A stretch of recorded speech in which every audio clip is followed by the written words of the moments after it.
Welcome, everyone. Welcome to Straight Science. Straight Science is an evening seminar series put on by the University of Alaska Fairbanks Northwest Campus in Nome and University of Alaska Fairbanks Alaska Sea Grant, also in Nome. And tonight you're in the home office on a sort of a gray, damp, snowy, wants to rain, but holding off kind of an evening. Very bright outside.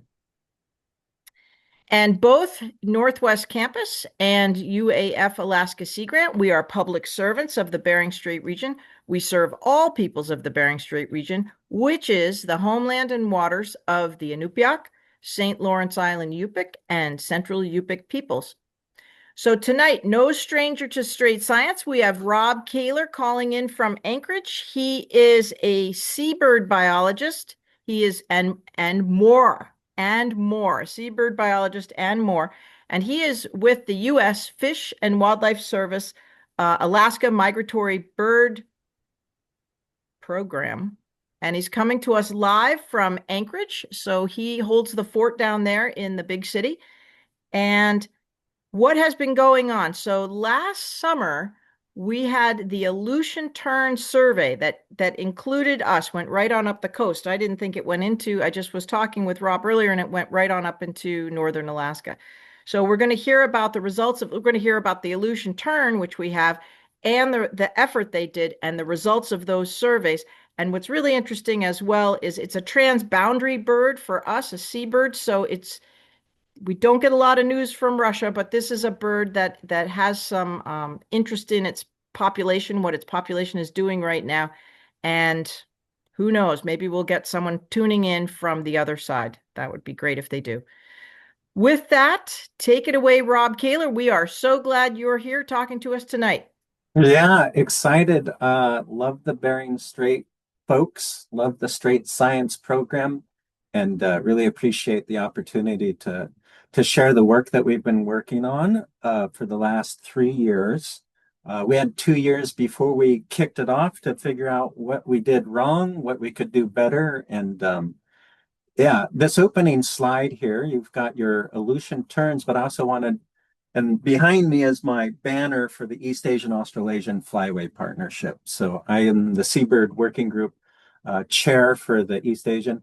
And that lower left slide we did in 2022 was Year of the Terns to raise awareness. And as you can see, one of those was the Aleutian Tern. So that was a neat opportunity to raise awareness about terns. Unfortunately, there's a couple videos and you're going to have to listen to me, and I'm probably going to have to mute so I can understand what's happening and then maybe voiceover. But anyways, thanks again, Gay, for the invitation. And let's see if I can actually manage Zoom. So Aleutian Terns, how are they doing? We've been working together with a wide variety of people. It's one of the for Fish and Wildlife Service, it's one of our hallmarks in terms of internal. We've got ecological services, we have refuges, and then we've got migratory bird management or migratory bird program. And then we have a lot of external partners as well. And so you see this slide here, I've bolded my name and made it bigger. But Megan Boldenau, she was really the lead of putting this presentation together. She presented it at the Seabird Pacific Seabird Group meeting in February. But so I'm just a small piece of this, but I manage the money, but we've got a lot of partners, including the National Fish and Wildlife Foundation. Forest Service has been really epic. Audubon and Prince William Sound Science Center. And then you'll see that Ann Schaefer, she's at the end of the list, and she's really our anchor. And Ann works at the Prince William Sound Science Center, and she's just done an amazing job. I was in charge of running this the first year, and Ann saved my bacon. So thanks to Ann. And then, yeah, here's my next slide, partnering for conservation of terns, basically. So it really has been a lot of people working very hard. Started in 2007, got stood up into a Pacific Seabird Group technical committee for Aleutian Terns think that was around 2013. And then started working with all these great people in 2017. And then we kicked off our 3-year survey in 2023. So there's a lot of blood, sweat, and tears. And so I'm going to, unfortunately, you won't be able to hear the audio, unfortunately, or let me if you can. But Lisa Hupp, she's Fish and Wildlife Service, and she put together this great video. And this is where Don Lyons is talking about Aleutian terns, a beautiful species. And here's Robin Corcoran, estimated population of 30,000. Alaska, Russia, and only 5,000 thought to be in Alaska. And they used to be much more numerous in the 1970s. And now this is Heather Renner, who kicked off a paper in 2015 because she was concerned about the population and its decline. And so became a vulnerable species listed under the IUCN. And it's too bad. Gay was going to play her Merlin app, and so you could hear what an Aleutian tern sounds like. But you see some of the habitat. It's very coastal. We'll talk about that. But yeah. And so here's my summary of that. So it's a rare seabird, might be the rarest seabird in Alaska. And both Fish and Wildlife and Department of Fish and Game consider it a species of conservation concern or conservation need. The nests are, again, in Alaska on the coastline generally, as well as eastern Russia. And as Gay mentioned, we don't have a lot of information from the Russian side. Population decline of about 95%, and this is from the 1980s, with about 5,000 birds estimated. And that was based on Heather's paper, Heather Renner and her co-authors. But there was really no formal monitoring effort. And so usually monitoring efforts for seabirds, we go and we count birds at colonies. Well, these colonies were scattered and they move around. So population was never, the population estimate was never formally determined. It was kind of a, well, here's where we think they are, but they do move around a bit. So they're distributed broadly across the state of Alaska. And this is a really neat figure showing, Alaska. And this is what I often tell my other partners. We're the size of Texas, California, and Montana combined. So a very large area. And then they're remote populations, and they're ephemeral, meaning that they move around from different areas. They're not always at the same habitat, the same location. And so getting an actual colony count and population trends is very challenging. And the other part is to say, well, they actually, if you look at that upper right picture, they breed with Arctic terns as well. And so the same colony can have Arctic terns and it can have Aleutian terns, and they look very similar, very, very similar. So, I mean, if you get a good look at them, yeah, Arctic terns have an orange bill and you got that longer tail, and then Aleutian terns have a white forehead. So that helps, but it doesn't help when you're surveying from an aircraft, of course.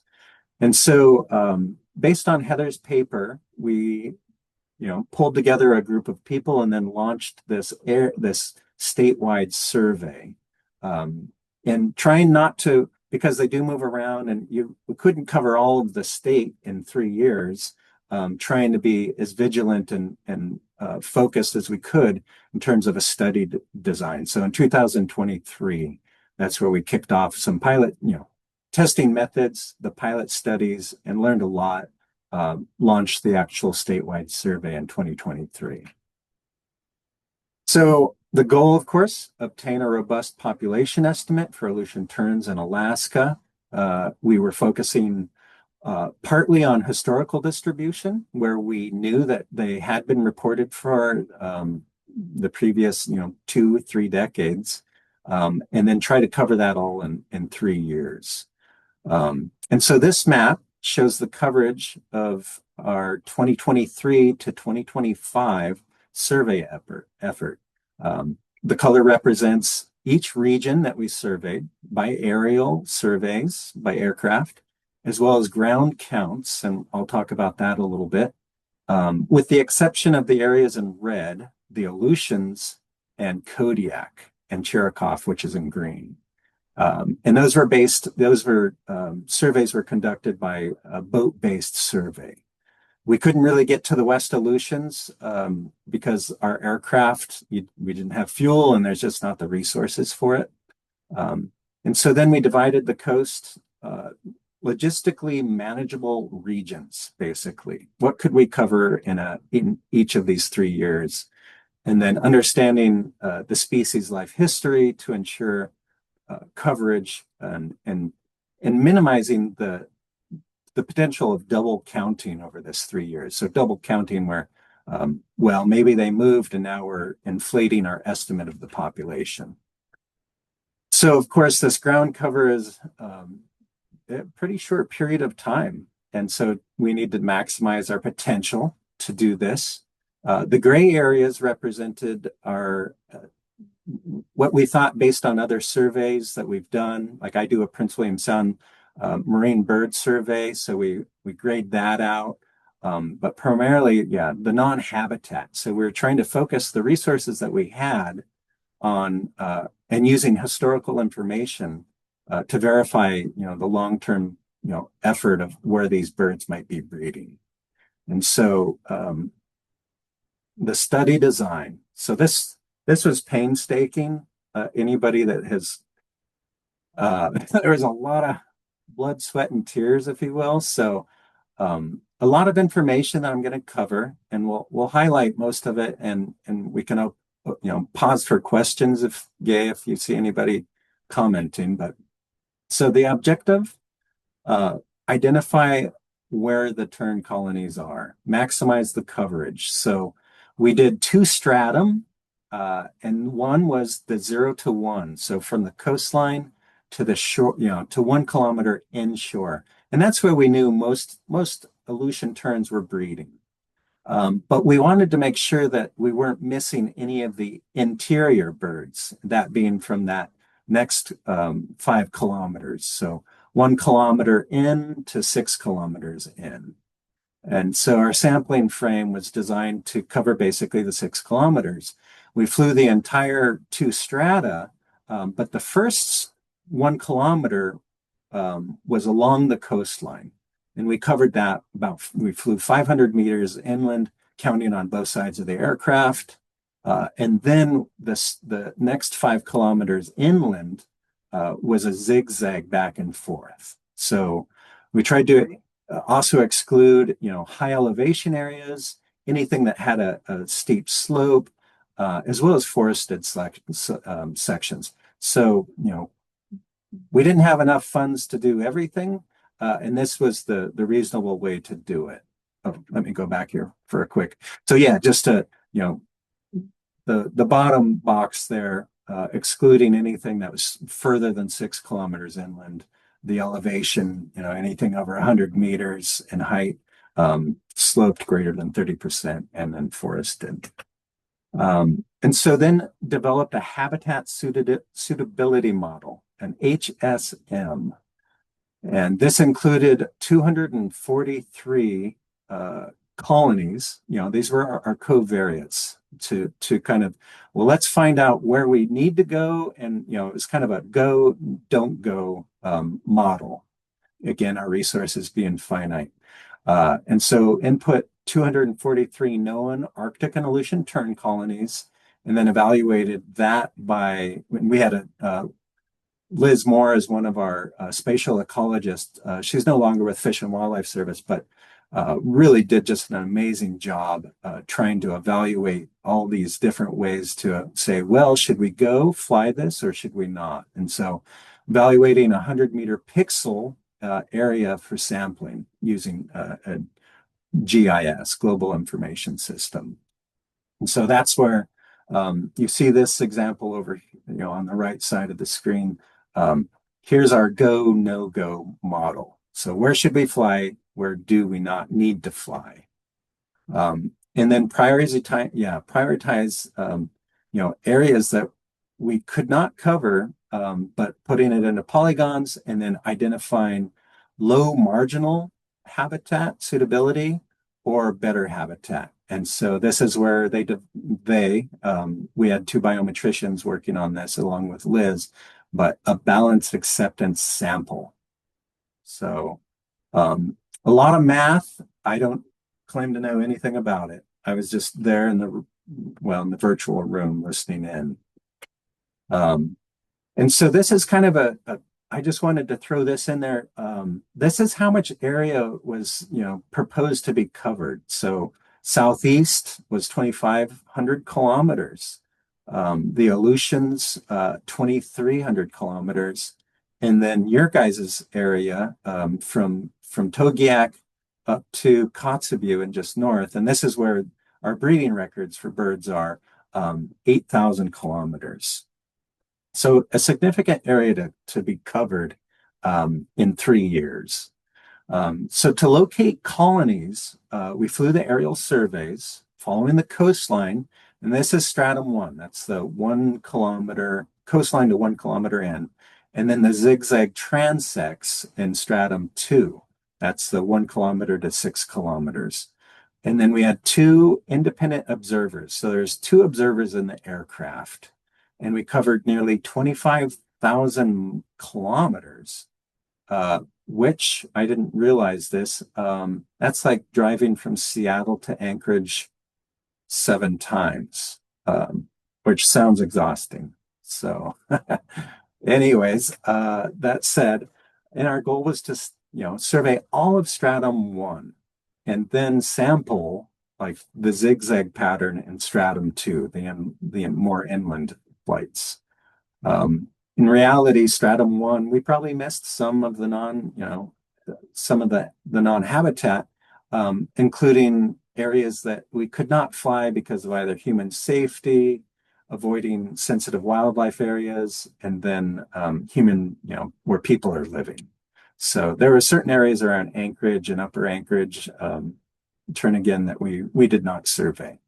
But we're pretty confident that we surveyed at least 71% of stratum 1, whether it was good habitat or not, and then realized that the survey area was equivalent to the size of Connecticut. So, and just having talked with, I didn't realize that Gay was from Rhode Island, but I don't know the size of how many Rhode Islands fit in Connecticut was my next thought. So since Aleutian terns cannot be distinguished from Arctic terns, I pointed out that they're, especially from the air, but it's even challenging from the ground. We did ground surveys. So we had some, you could do aerial photographs, but you still wouldn't be able to get an exact count. So doing a spatially balanced random subset of colonies, we had 2 to 3 observers visit colonies. And they conducted 1 to 3 flush counts of terns present, to count the entire, and count all of the terns when you flush them. And hopefully you wait for like a peregrine or an eagle to fly over and a natural flush, but sometimes you had to go in and flush them, and then count that abundance and then assign that to a proportion of, well, how many of those were Aleutian terns? How many of those were Arctic terns? And then coming up with a number. So the big survey assumption, and we think that we've met it, is that ground crews visited a representative sample of all those colonies in each stratum and habitat class as well. And we think we did a good job. We think we met that assumption. And when you do statistics, there's certain assumptions, and some of them are a little bit more flexible than others, but this is important, and we're pretty confident that we met this assumption doing the ground counts. So the analyses. Okay, so this gets a little bit into the math, fancy maths, as Megan wrote here. We used a double observer distance sampling method to estimate the effective transect width, as well as the probability of detecting a colony. If we were flying over it, the probability of detecting that colony. So the figure on the right underlays the probability of detection calculations. And then I guess the main message here is that we had an effective width of 375 meters. So effective strip width, that's the ESW, 375 meters, and approximately a 95 or a 90% probability that one or more observers were seeing a colony between 30 to 200 meters from the plane. So our probability of detection was about 52%, and that is between 30 to 750 meters from the plane. And so these estimates are based on a sample size of 470 tern colonies that were detected. And then again, our big assumption here is that observations were independent at 30 meters from the aircraft. And as you get farther from the aircraft, obviously colonies that are, one observer will see, another observer will not. So some of the some of the issues gets introduced here. Hopefully that's all making sense. This is outside of my wheelhouse, but anyways, that's the concept, and we're pretty confident that we're doing a good job. So we estimated number of colonies, mean colony size, mean proportion of Aleutian terns, and again, that's because Aleutian terns and Arctic terns nest sometimes at the same colony, so that we're actually identifying or estimating the proportion of Aleutian terns accurately to infer a total Aleutian tern abundance for this 3-year study. So this estimate is included where ground counts did not occur, where we couldn't get to, and so kind of extrapolated. And then post-stratified transects, because we were flying over, some of it was rugged terrain or imperfect coastline, things like that. And then the density varied by the habitat model. So, and then the class, our stratum, basically, 0 to 1 kilometers, and then 1 to 6 kilometers. So we were able to conduct ground counts at a combination of these different habitat classes and then the stratum. So abundance. Now for some results. And note that these results, they're preliminary. We're still tackling some of the challenges to manage the data and analyze those data. The boundaries of the colonies, some of these colonies, like how far apart are 2 colonies versus 1 colony?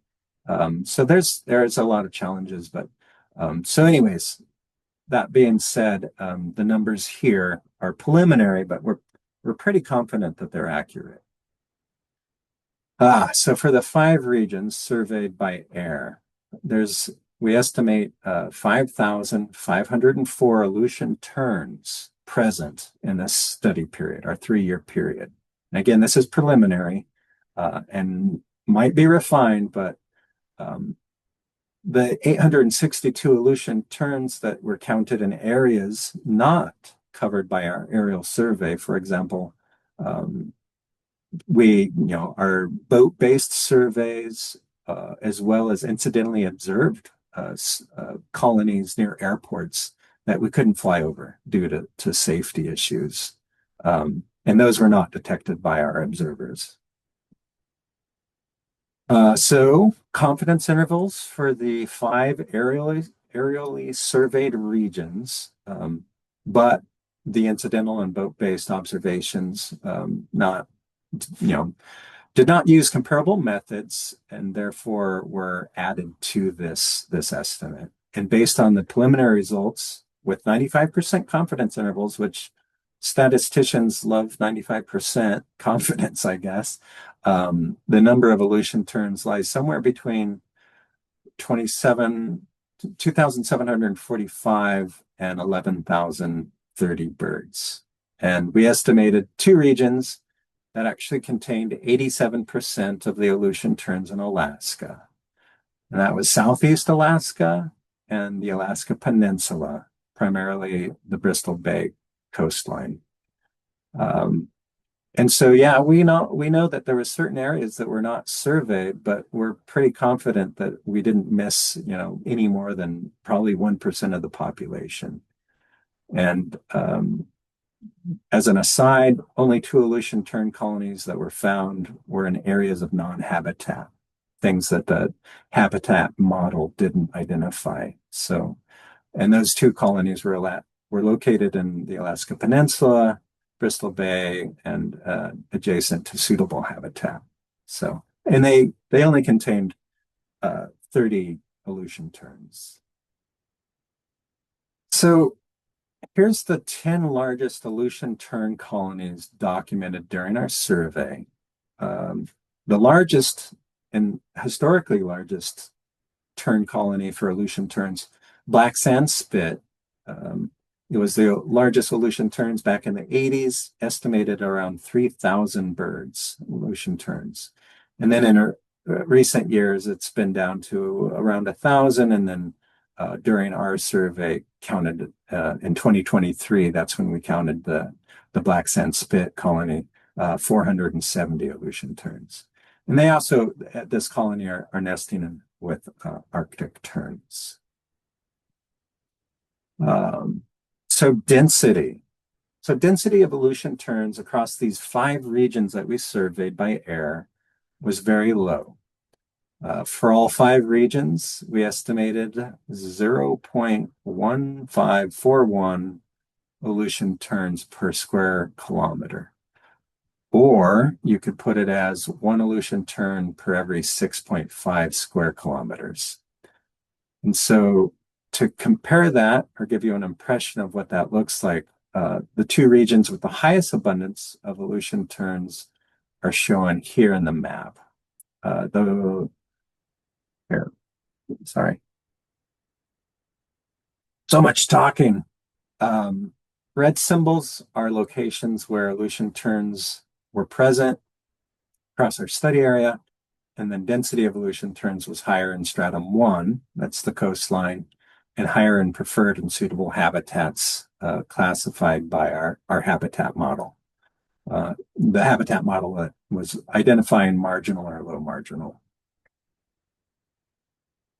So the lessons learned, results from the statewide survey are that species, these guys are hard to study.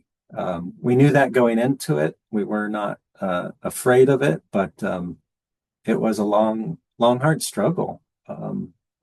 And with low abundance in Alaska, the population actually is much smaller than it had been identified or documented in the past. So in fact, the Aleutian tern may be the rarest seabird breeding in Alaska.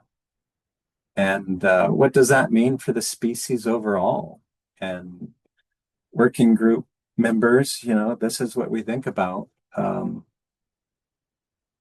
You can't hear the audio, but here's Heather Renner talking about a concern, and we want to figure out, like, well, what are the threats?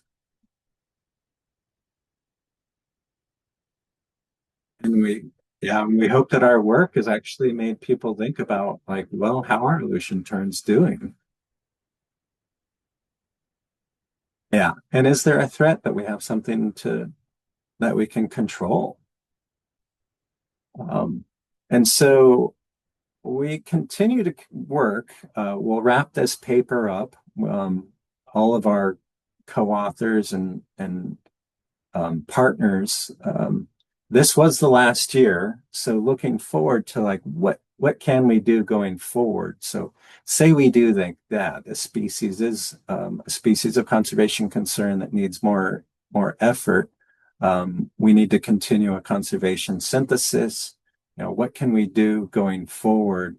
What are the threats on impacting these birds? And then basically continuing to collaborate and rely on people like Gay Sheffield to supply a truck or let me stay in her guest bedroom or whatnot, as we continue to try to track, the population trends and revisit the numbers that we're coming up with right now and make sure that we're confident.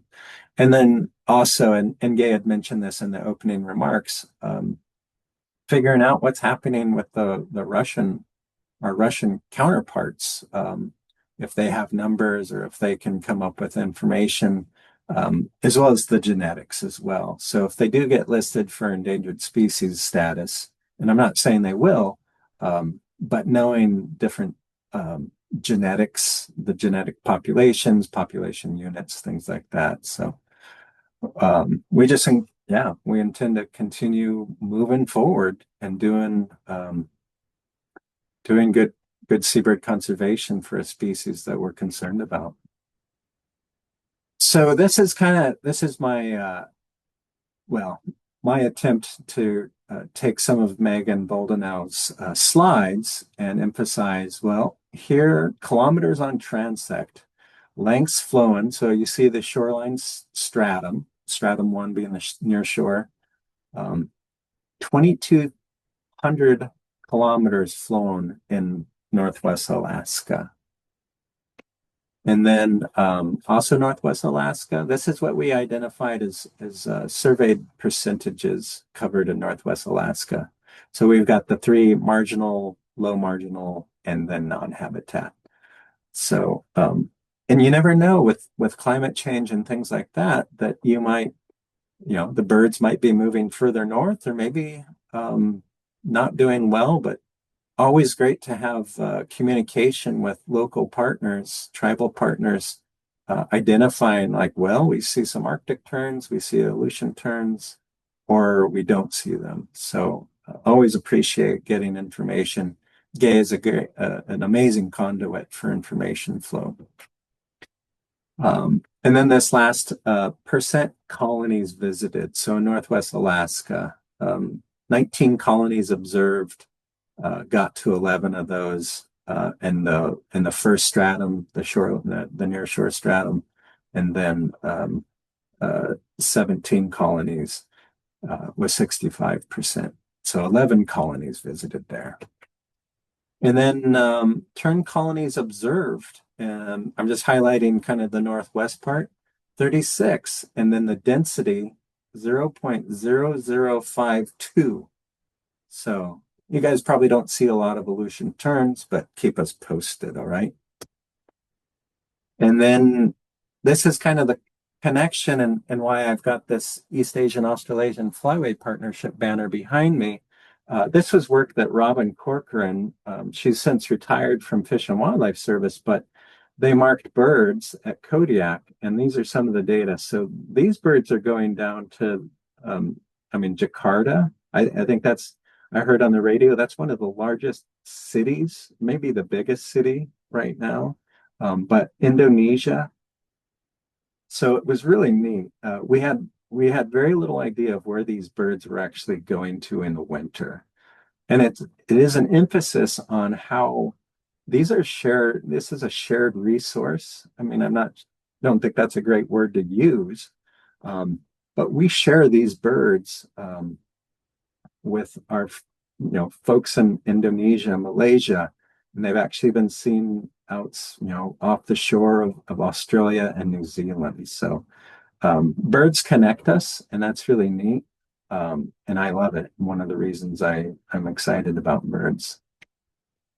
And with that, really cannot emphasize enough the monumental effort that has gone into this statewide survey. The field crews, the pilots, the boat operators, refuges, national parks, the Forest Service. It's been a hallmark in my career, and I'm only 51, so I still got a few years to go. But it's been an amazing partnership internally with Fish and Wildlife Service, externally with other partners. And then also, thanks to the National Fish and Wildlife Foundation for their support, and then everybody who's stepped up and provided us housing and trucks and things like that. So, and with that, I feel like I'm done, Gay. How did I do? Did I run over or did go too quick? No, it's all good. It's all All good. right. We're glad you presented. And this is the time for our straight science audience to show a little love for our speaker, Robb Kaler, in the chat box. It is never easy. He's probably had a long day, just like the rest of us, and he is here taking the time to show us what they've learned about the Aleutian Tern, which is one of our neighbors. So don't forget to either do your emojis, which people are very good at, or chuck some love in the chat for Robb Kaler for taking that time. So we really appreciate it, Robb. And the first question I see up at bat, go ahead, Peter Robb.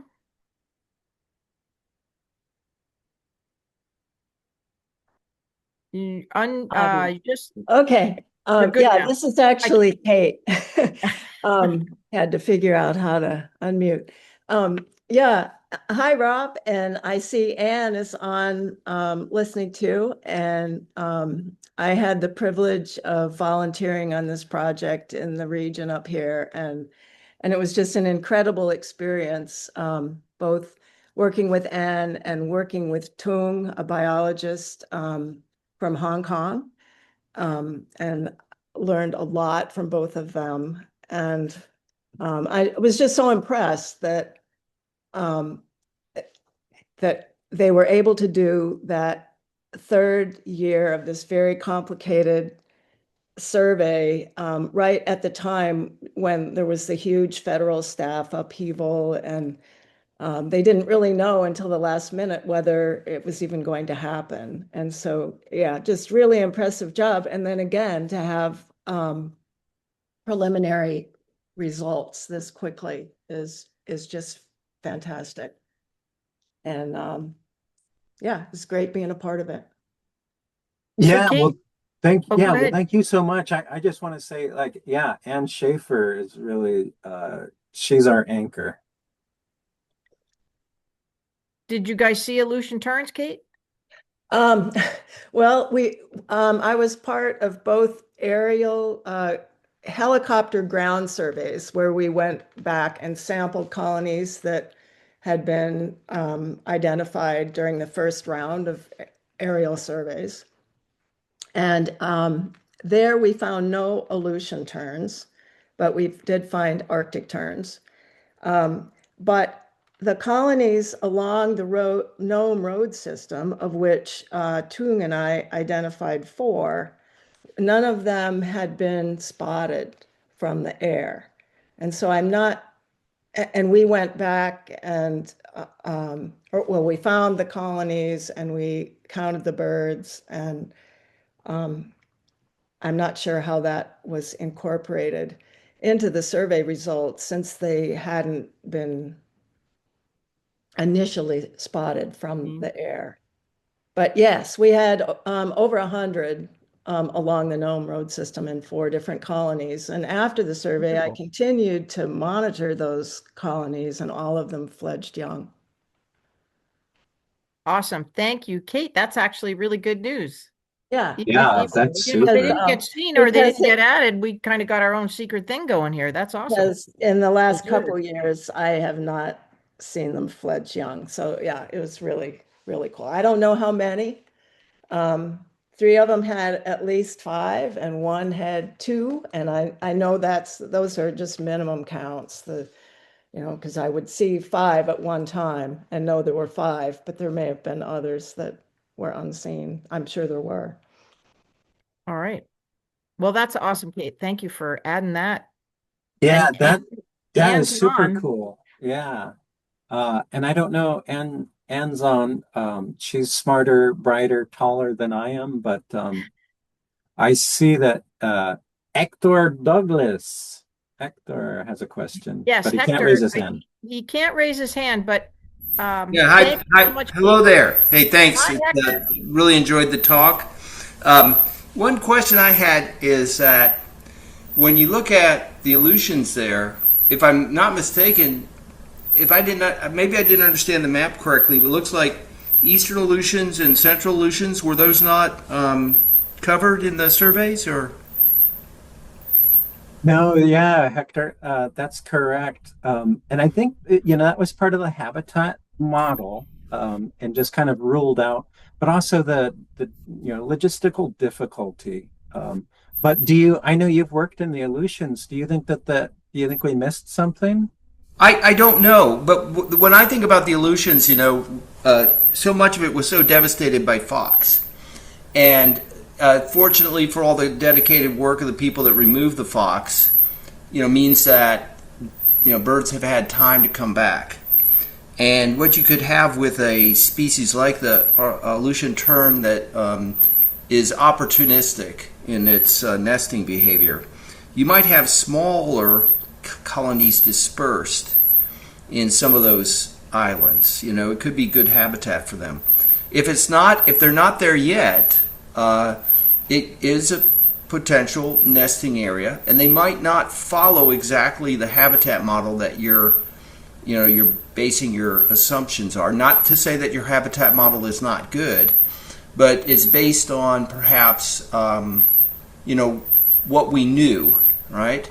And if those habitats are becoming available, and you have relatively predator free with regards to mammals, that's a potential area of expansion for the birds in those Yeah, areas. yeah, no, that's a great point, Hector. I totally and I see Anne, who's smarter, taller, and better looking than me. I know that, yeah, all models are wrong, but some are useful. Exactly. I don't know, Anne, if you had any response to inform, because Anne was kind of the big brain, along with the other two big brains. And Oh, I am not the biometrician brain, but yeah, your point about models and how habitat is changing is definitely valid. But I will say the central area we weren't planning to survey because of the habitat model, but the eastern Aleutians we did intend to survey, but then due to constraints with available aircraft, we at the very last minute had to change gears this year. So we didn't end up being able to survey the Eastern Aleutian Islands as we intended, but we were able to send a crew out to a colony that's on near Nikolsky on Umnek Island, and they did not see any Aleutian terns there this summer. So even though we weren't able to fly, we did get folks out to a colony that had Aleutian terns previously. So we did our best. sure, sure. One thing you might consider at a lower cost, and you could do kind of like blanket work, would be acoustic monitoring. And what acoustic monitoring you might not know whether there's a colony there, but you might know whether or not Aleutian terns had frequented the area. So, for example, younger birds might be prospecting in certain places, or it might be a migratory corridor or something like that. So that might be worth it. You could leave those acoustic monitors, set them at a particular interval for sampling, and you could distribute those. I don't know how effective it would be, and maybe the weather being so intense in places, maybe they wouldn't hold up, but it might be an opportunity to gather data. If, for example, you have a ship of opportunity that is transiting through there, and there would be some way to drop some. You could start with a lower intensive sampling, distribute them across certain target places, and then if any of those turned out to have anything, then that might inform you to go, well, we should look at this place a little bit more. That's just a kind of a suggestion. Yeah, no, that's a good one, Hector. And Good to hear you, Hector. yeah, and Anne, correct me if I'm wrong, but I know they've done some acoustic sampling. Jill Tangaris, she's one of our co-authors as well. She did her master's at Kodiak, studying Aleutian terns with Robin Corcoran. And I know they did Aleutian tern surveys using song meters basically, but I think that's a really good suggestion, Hector. I don't know, Anne, if you have any thoughts about that.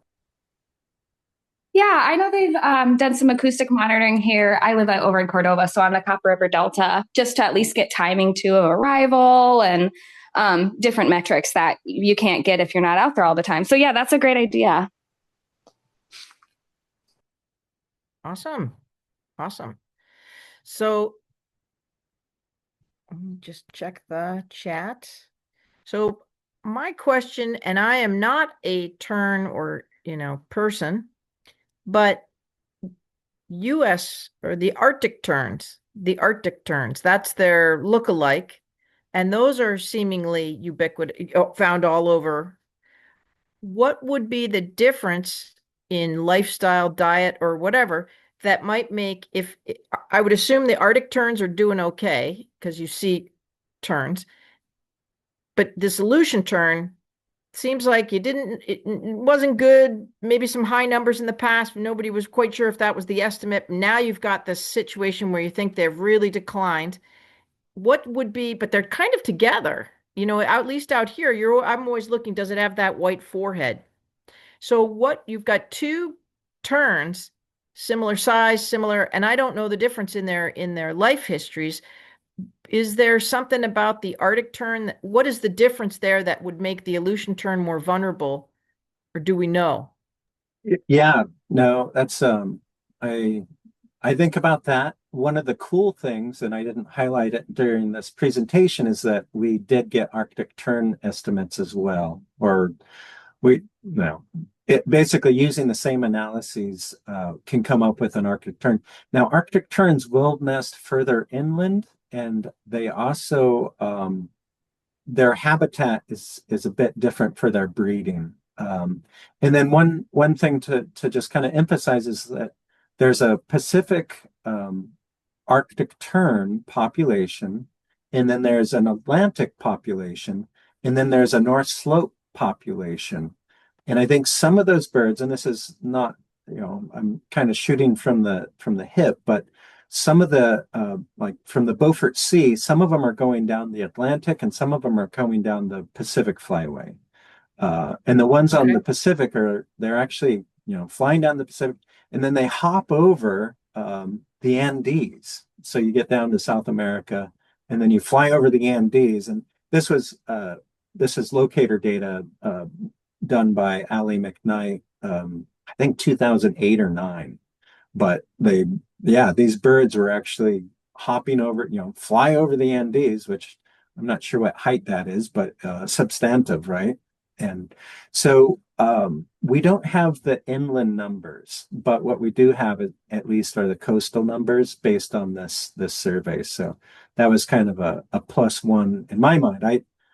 And Anne can correct me, but I'd been poking, well, let's do Arctic tern, like we got Arctic tern data too, but unfortunately it doesn't cover the interior, and that's where Arctic terns, and I think it's a habitat thing. So that's a long-winded answer of saying, I don't know, but I think it's a breeding habitat. They're a little bit more flexible.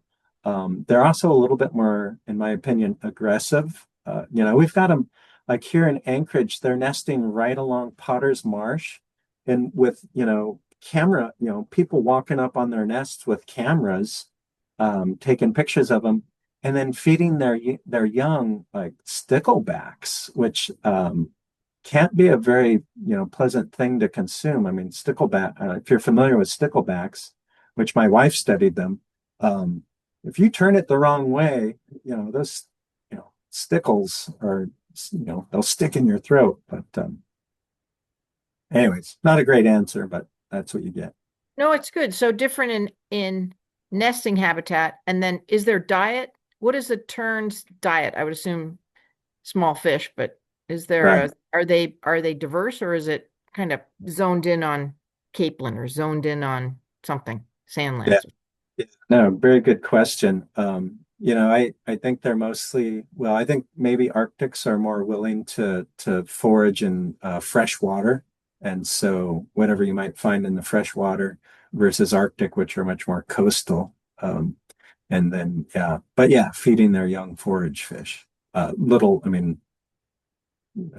Small guys.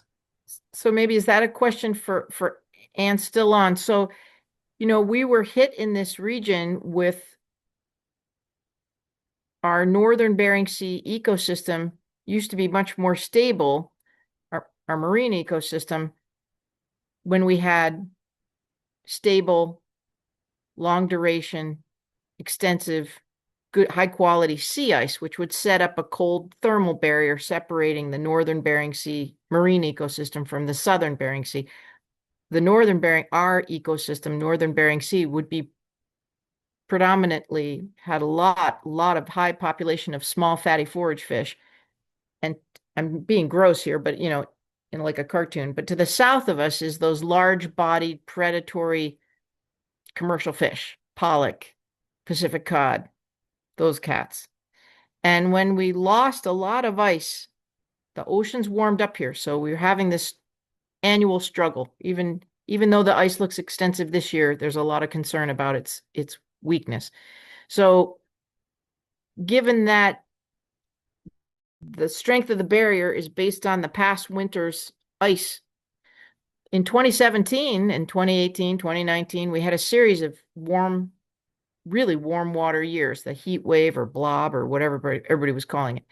And we had the northern Bering Sea with a there was not very weak or small thermal barrier. So there was nothing, all waters flow north. So there was nothing to stop those predatory fish. And they really are looking forward to eating Arctic cod, capelin, everything we have. Is that something that would have been affecting your, if a Aleutian tern can, if an Arctic tern can feed better in a lagoon situation or a river situation, are you guys looking at that sort of those big impacts in certain areas?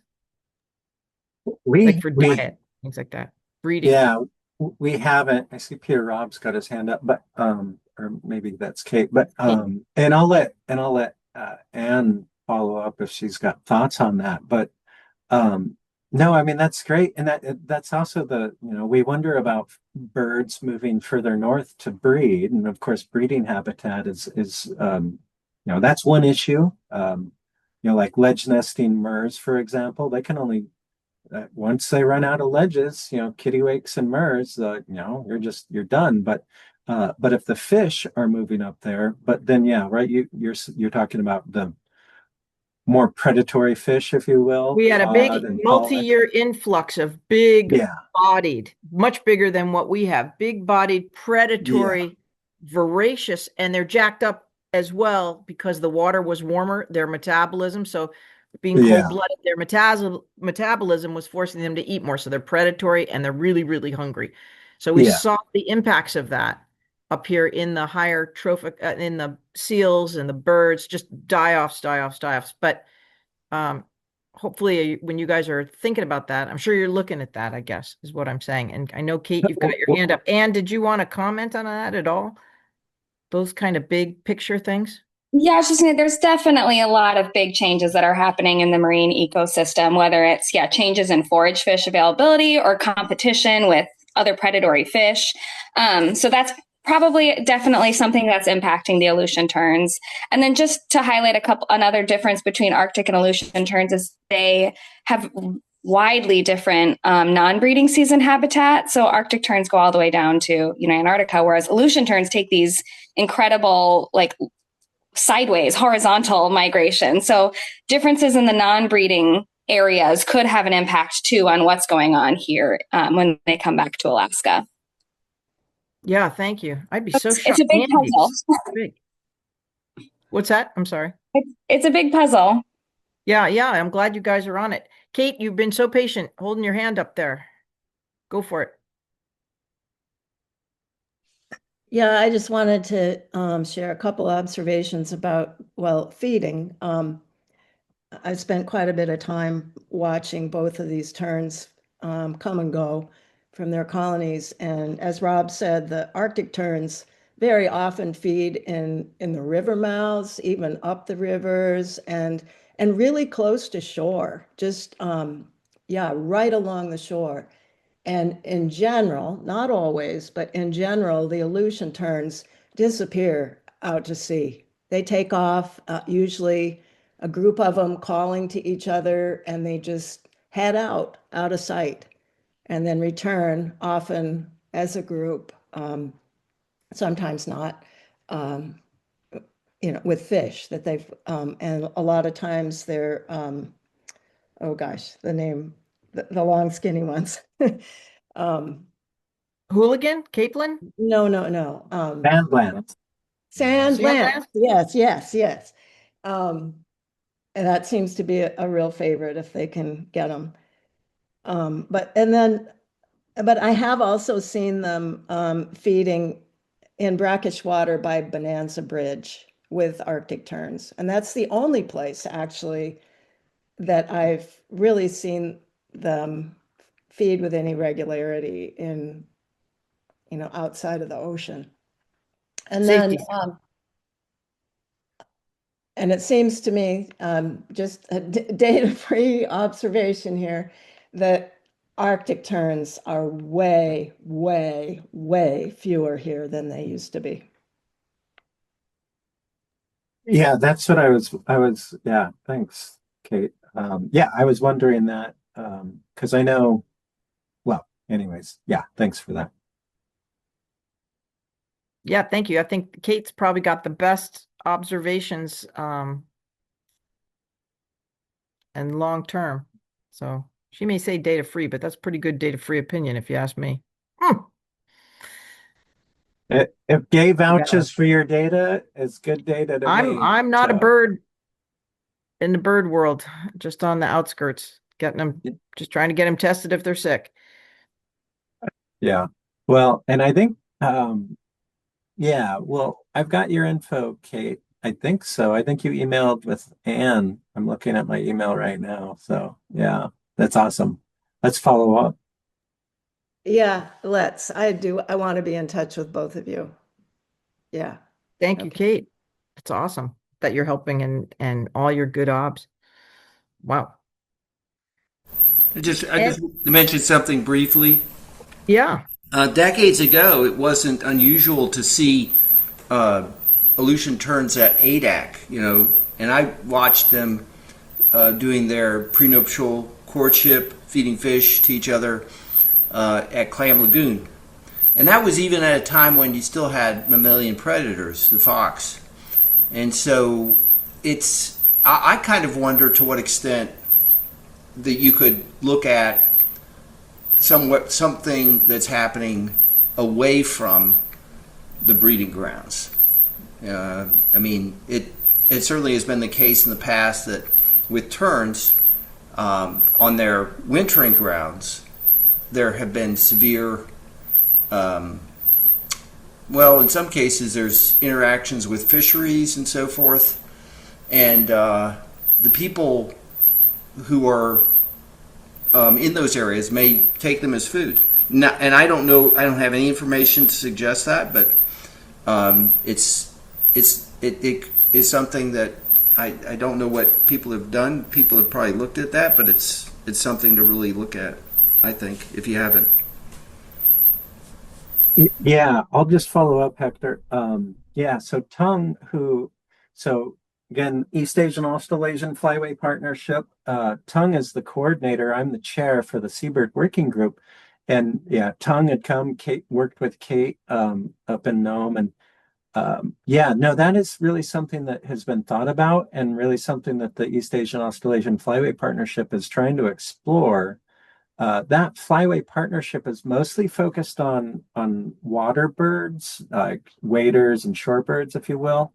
Kind of expanded out to seabirds, but it's one of the Aleutian terns is one of the really cool birds that we have that connects our state of Alaska to the flyway partnership.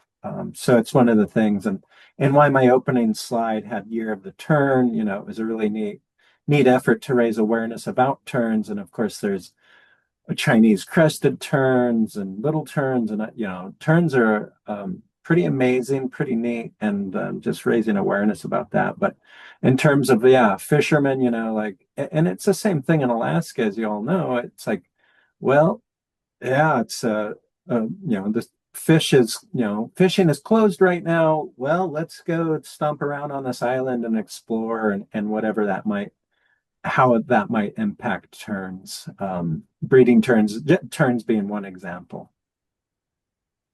Well, it also sounds like their winter habitat if they're going to the Philippines. Is that right? I mean, pretty industrial. You said by a big old city. How is that impacting their? Yeah, the Sea of Jakarta. I mean, yeah, a lot of, and I don't know if they're getting caught in fishing nets. I won't, I won't extrapolate on that, but I mean, that's definitely, I don't know.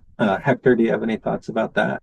Yeah, I don't know. I mean, uh, there's various ways that during fisheries interactions there could be problems. Another thing that might, I don't know that much about Aleutian terns foraging behavior. I don't know anything, in fact, about their foraging behavior on the wintering grounds. Certain species of terns, of course, depend upon facilitated foraging to some extent with predatory fish.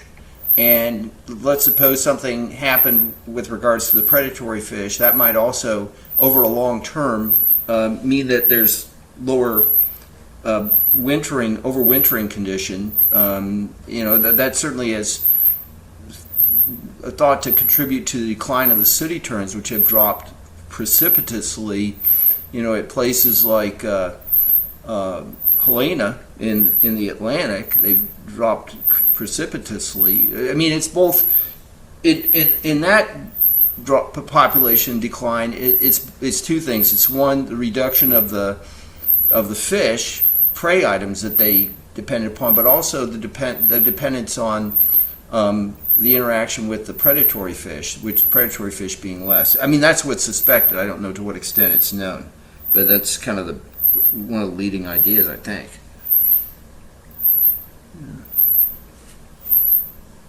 All right. Thank you, Yeah, Hector. thanks for that. All right. With any other questions, comments, thoughts on the Aleutian tern?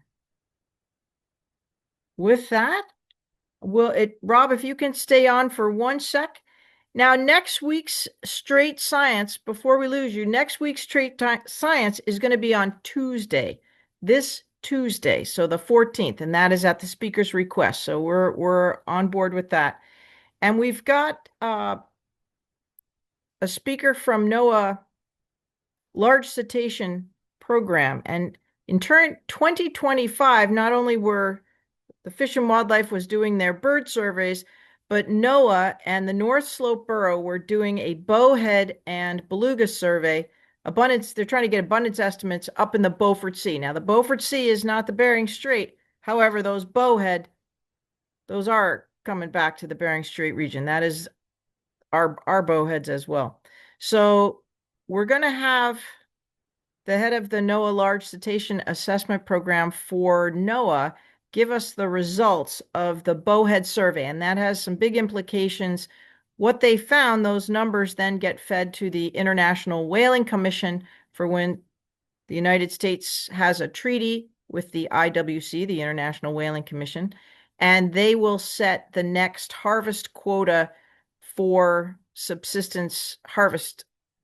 I think they call it Aboriginal whaling in the IWC language. And so we're really interested in hearing how that abundance estimate, what they found up there, how it was done up off the North Slope Borough. So that's a big one, has implications directly for us and for the harvest, which is ongoing right now. The spring harvest is underway of bowhead in the Bering Strait region. So we're very happy that we're back to that. And I think there has been some success. We'll leave it there. So tune in Tuesday evening for a unusual Beaufort Sea look at our bowhead whales. With that, we thank you all so much for coming, and we'll hope you see you Tuesday night, not Thursday, Tuesday night. Have a good night, everybody.